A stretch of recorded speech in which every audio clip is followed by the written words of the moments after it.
సాక్షాత్తు ఆ లక్ష్మీ స్వరూపిణి అయిన రాధ, శ్రీ మహావిష్ణువు స్వరూపుడైన కృష్ణుడు భూలోకంలో అవతరించడానికి ముఖ్య కారణం స్వచ్ఛమైన ప్రేమను తెలియజేయటం మరియు ఈ భూలోకంలోని చెడును మరియు అఘాయిత్యాలకు పాల్పడుతున్న ఆ కంసుని వధించడం, చెడుని అంతం చేయడం, ధర్మాన్ని గెలిపించడం. రాధ ప్రేమ యొక్క స్వరూపిణి.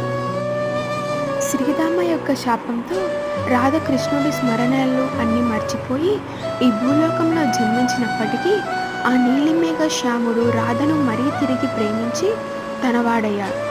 ఎన్నో చిలిపి పనులు చేసి ఎన్నో కష్టాలను ఎదుర్కొని కష్టం వస్తే ఇద్దరూ బాధను అనుభవించి అలా చివరకు నిజమైన స్వచ్ఛమైన ప్రేమ యొక్క స్వరూపులయ్యారు. వారి జీవితాలలోని ఎన్నో కష్టాలు వచ్చినప్పటికీ వారి మనసులు వేరు కాలేదు. కృష్ణుడు సదా రాధను తోడుగా ఉన్నాడు.